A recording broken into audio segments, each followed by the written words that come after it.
পশ্চিমবঙ্গে বেশ কিছু প্রকল্প আছে, তার মধ্যে অন্যতম একটা প্রকল্পর নাম হচ্ছে কৃষক বন্ধু।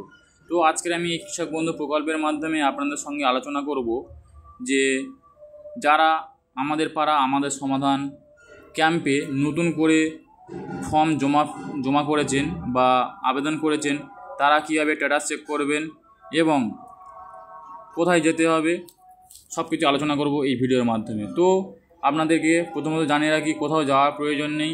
আপনারা নিজেদের ঘরেতে বসে আপনাদের হাতে থাকা স্মার্টফোনের মাধ্যমে হোয়াটসঅ্যাপ দিয়ে আপনি স্ট্যাটাস চেক করতে পারেন যে সেই নাম্বারে বা সেই ব্যক্তির কৃষক বন্ধু নামটা অ্যাপ্রুভ হয়েছে কি না। তার জন্য আপনাদেরকে চলে যেতে হবে, আপনাদের হাতে থাকা স্মার্টফোন নিয়ে চলে যেতে হবে আপনাদের গুগল ব্রাউজার অপশানে। গুগল ব্রাউজারে গিয়ে লিখতে হবে কৃষক বন্ধু। কৃষক বন্ধু লেখার পরে আপনাকে সার্চ করতে হবে। সার্চ করার পরে আপনাদের সামনে ঠিক এমন একটা পেজ চলে আসবে এবং এখানে আপনি দেখতে পারেন যে এই প্রকল্পে বেনিফিট কী কী পাওয়া যায়।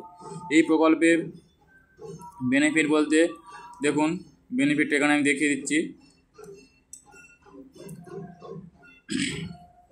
দেখুন এখানে সার্ভার আনঅ্যাভেলেবল বলছে, মানে কিছু টেকনিক্যাল প্রবলেমের জন্য একটু প্রবলেম হচ্ছে।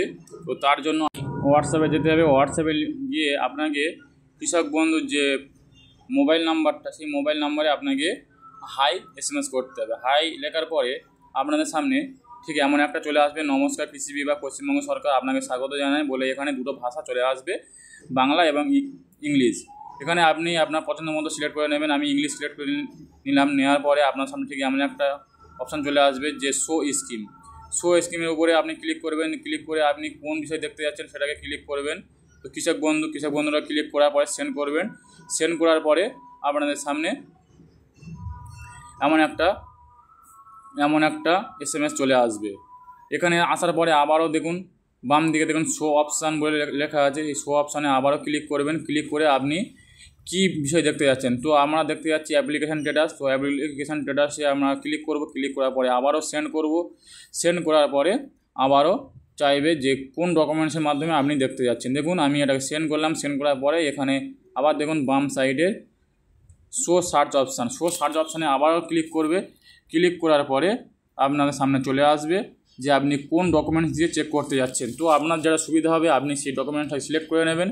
নেওয়ার পরে আপনি আবারও সেন্ড করবেন। সেন্ড করার পরে আপনার যেটা খুশি ইচ্ছা সেটাকে আপনি সিলেক্ট করে নিয়ে সেন্ড করবেন। সেন্ড করার পরে দেখুন আমি মোবাইল নাম্বারটাকে সিলেক্ট করলাম। করার পরে আমি বলছে please type your register mobile নম্বর। তো আমি মোবাইল নাম্বার দিলাম। দেওয়ার পরে দেখুন বলছে এই মোবাইল নাম্বারে এখন পেন্ডিং আছে, অর্থাৎ এটাকে এখন হয়নি, এটা পেন্ডিং আছে। তারপরে আমি আবার আধার কার্ড নাম্বার দিয়ে চেক করব। আধার কার্ড নাম্বার দিয়ে চেক করার পরে দেখি কী আসছে। দেখুন আমি আবার এটাকে আধার কার্ড নাম্বার দিয়ে চেক করলাম। চেক করার পরে এখানে বলছে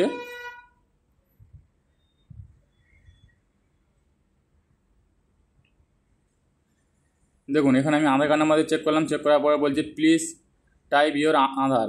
তো আধার কার্ড নাম্বার দিয়ে চেক করে দেখলাম বলছে অ্যাপ্রুভ। তো আপনাদেরকে আমি একটা কথা বলবো যে আপনারা ফোন নাম্বার দিয়ে চেক করবেন না, কারণ অনেক সময় ফোন নাম্বারটা ভুল হয়ে যাওয়ার কারণে আপনারা স্ট্যাটাসটা ভুল দেখতে পারেন। সেজন্য আপনাদেরকে বলবো আপনারা অবশ্যই আধার কার্ড নাম্বার দিয়ে আপনার স্ট্যাটাস চেক করবেন, তাহলে আপনাদের বুঝতে সুবিধা হবে। এবং যদি আপনাদের কোনো জায়গায় অসুবিধা হয় তাহলে অবশ্যই আমাকে বলবেন। তো আজকে ভিডিওটা এই পর্যন্ত। ভালো লাগলে অবশ্যই শেয়ার করবেন, লাইক শেয়ার কমেন্ট অবশ্যই করবেন।